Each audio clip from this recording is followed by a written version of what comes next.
Hello, Tom Kosnick, founding partner of the Vices Group, here with Rene Poch, founder of Trillium Staffing. Rene, welcome. Thank you, Tom. Nice to be here. Glad, so excited to have you with us today. Tell us about Trillium Staffing. We've been around a long, long time. We started in 1984, one office, one employee, and today we're 100 offices, 400 employees, and we do a variety of things. We do skilled trades, construction, trucking, professional services, and then, of course, commercial staffing as well. I know you and I have known each other for a long time. You've been a member in the President's Roundtable for a long time. And all the other members look at you somewhat as a sage in the roundtable because you have been able to build leaders that you do not need to manage, where a lot of times we see staffing companies have leaders in positions, but they're really managers. Tell us about how you built leaders that truly run those business units for you. But I think about it in terms of it's just like raising children. When they're little, you have to do everything for them. You have to tell them everything to do. And as they get older, they start looking at you like, I got it.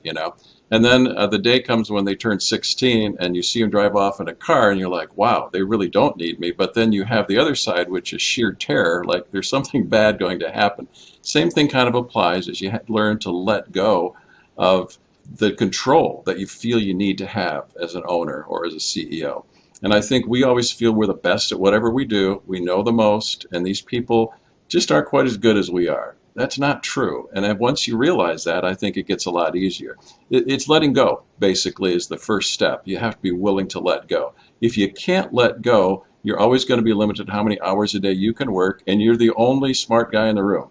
Versus if you let other people in, you really expand the ability of the company. And that's what we've been able to do for many, many years now. And so now, how often do you consult or touch base with the senior leaders in your organization? It varies. Now with the CFO, we talk regularly because there's so many small issues that we do have to deal with. But he does them all. He kind of just gives me here's what's going on and here's the current situation.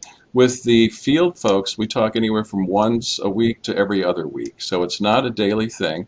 And really, it gets to, you have to let them make decisions. I always start the conversation, well, what do you want to do? That's where the beginning starts. You have to let go, but then ask them, what's your solution?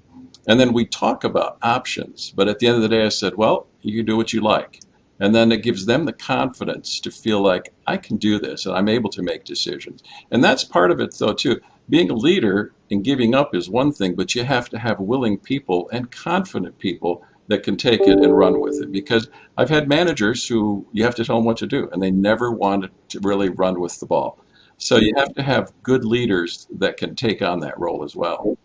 Is there a difference between hiring a leader and hiring a manager? Absolutely. But you don't always know. And that's the secret, I think, to good hiring. Most of the folks, they look good on paper, they sound great the first few months, but until you work with them for a while, you don't know whether they're actually leader material or manager material.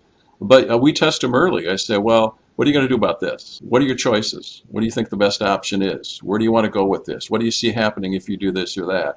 And then let them make those decisions. You've been through so many ups and downs in the industry. What is one piece of wisdom that you'd like to share with people that are listening? I thought of that, and I thought there's two things. One is never give up your dreams, no matter what they are. I think we sometimes get caught up in the day-to-day, and we forget about what our dreams used to be. I think that's always important to chase them, no matter where you are, no matter how old you are, no matter how successful you've become. There's always yet another dream to follow. I also believe that you should always be curious, always want to learn the next thing and investigate. One of the reasons I'm part of the group is I learn something almost every time. And that's the curiosity that I think helps people become better leaders. If you're curious about things and you read about things and you talk to people about events, you learn and you become a better leader. Then we're able to kind of impart that bit of knowledge to our leaders as well. Rene Poch, founder of Trillium Staffing. Rene, thank you so much for sharing your thoughts with us today.